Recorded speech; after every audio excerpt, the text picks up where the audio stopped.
जहन्नुम है।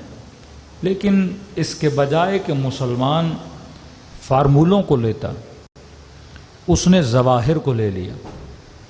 मसलन आप देखते हैं कि कुरान को कई कपड़ों में लपेट कर उसके ऊपर गुलाब की पत्तियां रख के झूलों में रख के सारा दिन कुरान को हिलाते रहते हैं, लेकिन कुरान के फार्मूलों का असर इसकी ज़िंदगी में नज़र नहीं आता।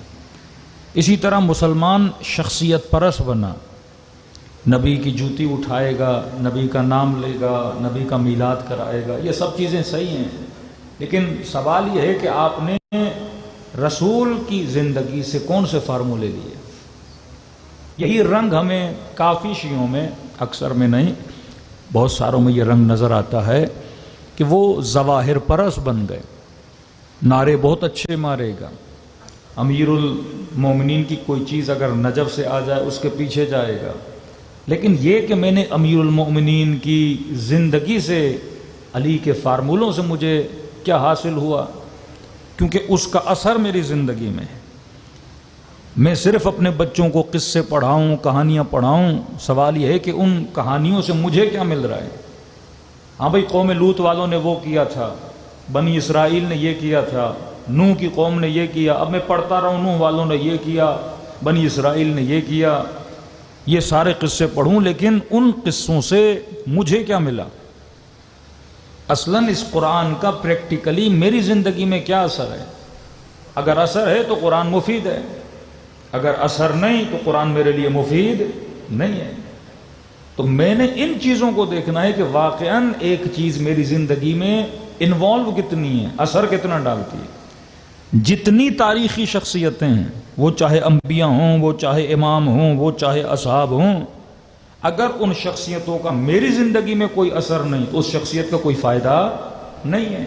वो सिर्फ एक सिंबल है जिसको मैं याद कर रहा हूँ। लेकिन अली मेरी ज़िंदगी में कहाँ नज़र आ रहा है, हुसैन इब्न अली मेरी ज़िंदगी में कहाँ नज़र आ रहे हैं, असलन कुरान मेरी ज़िंदगी में कहाँ नज़र आ रहा है।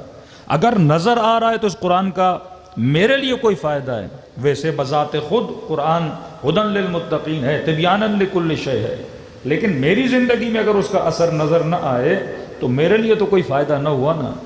अगर मेरी ज़िंदगी में इमाम हुसैन का असर नज़र न आए तो मेरे लिए तो कोई फ़ायदा न हुआ। बैत भी अपनी गुजरी हुई ज़िंदगी में उसूल बता के जा रहे हैं, बंदे खुदा मैं हुसैन हूँ, देखो मैं राहे हक़ पे चलने के लिए कितनी कुर्बानियाँ दे रहा हूँ। अली बता रहे हैं मैं मुश्किल कुशा हूँ, लेकिन देखो अली अपने बदन पे कितने ज़ख्म खा रहे हैं।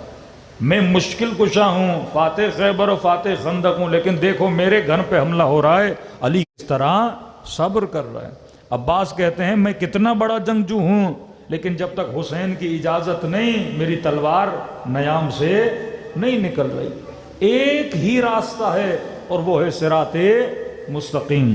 कोई भी जन्नत में जाना चाहता है उसको इसी रास्ते सिराते मुस्तकीम से गुजरना है, अल्लाह के बताए हुए फार्मूलों पे अमल करना है। मसलन आप कहें मौलाना हमने करबला जाना है, मैं कहूँगा करबला के 3 रास्ते हैं, या बाय रोड जाओ मसलन, या बाय सी जाओ मसलन, या बाय एयर जाओ। अब चौथा कोई रास्ता नहीं है, बंदा वो ढूंढ भी नहीं सकता। अब खुदा ने भी जन्नत के रास्ते न 3 बनाए, न 4 बनाए, न 5 बनाए, जन्नत का रास्ता एक बनाया, और उस रास्ते के खुदा ने कुछ फार्मूले रखे हैं, और वो फार्मूले कुरान से मिलेंगे, दूसरा सीरत मोहम्मद और आले मोहम्मद से मिलेंगे। अब आप कहेंगे भाई सीरत मोहम्मद और आले मोहम्मद से क्यों मिलेंगे, हम जवाब ये देंगे भाई जिनको जन्नत के जवानों का सरदार बनाया वही तो रास्ता बता सकता है। जिसे कसीमुन नार वल जन्नत बनाया वही तो जन्नत का रास्ता बता सकता है। जिसे सैयदतुन निसाइल आलमीन बनाया वही तो जन्नत का रास्ता बता सकती है। जिस बंदे को अपनी जन्नत की गारंटी नहीं वो मुझे जन्नत में नहीं ले जा सकता, जो खुद जन्नत के जवानों का सरदार है वो मुझे जन्नत में ले जाने की सलाहियत रखता है।